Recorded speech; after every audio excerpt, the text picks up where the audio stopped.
Hello, everybody. How are we? I apologize for my tardiness. It's quite the newsy day, and I was with the president talking about that news, so I look forward to taking your questions on it. But first, I want to talk about President Trump's historic and incredible speech last night. The American people and the entire world watched President Trump powerfully lay out how he's renewing the American dream in a record-breaking joint address to Congress. And Americans loved what they heard.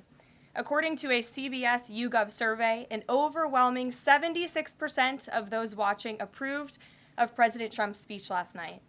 The president spoke about how he's taken more than 400 executive actions on his key promises. The expectations were high, and President Trump is exceeding them.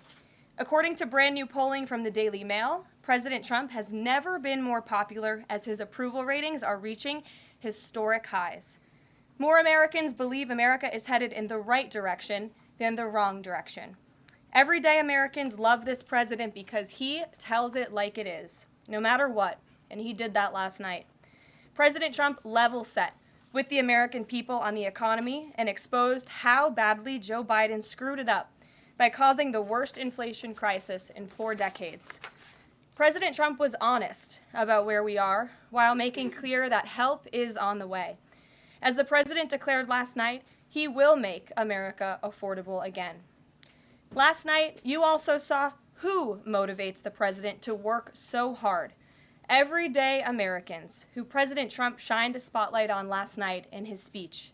From Mark Fogel, who President Trump was finally able to reunite with his family and his beautiful 95-year-old mother after being detained in Russia, to Peyton McNabb, whose heart-wrenching story motivated President Trump to end men in women's sports, and to Allison and Lauren Phillips, the mother and daughter and sister of Laken Riley, who President Trump honored by signing the Laken Riley Act to ensure her name will live on forever. In other amazing and surprise moments, President Trump honored the life of Jocelyn Nungare, who was brutally murdered by illegal alien gang members. He ensured Jocelyn will never be forgotten by renaming a national wildlife refuge in her home state of Texas to honor her life. And in one of the greatest surprise moments of the night, DJ Daniel, an incredible 13-year-old boy who is beating brain cancer, saw his dreams fulfilled by President Trump when he was made an honorary Secret Service agent. And finally, after nearly 4 years, President Trump delivered justice for the families of the 13 American heroes who were killed at Abbey Gate in the Biden-botched Afghanistan withdrawal, which was one of the worst humiliations in the history of our country. President Trump announced that we have detained Mohammed Sharifullah, the monster who was responsible for that horrific attack, and he was delivered to Dulles Airfield earlier this morning. On his first day in office, President Trump's national security team across the federal government prioritized intelligence gathering to locate this evil individual. President Trump's team shared intelligence with regional partners such as Pakistan, who helped identify this monster in the borderland area late last month. Mohammed confessed to his crimes related to Abbey Gate and other attacks in Russia and Iran as well to the Pakistanis.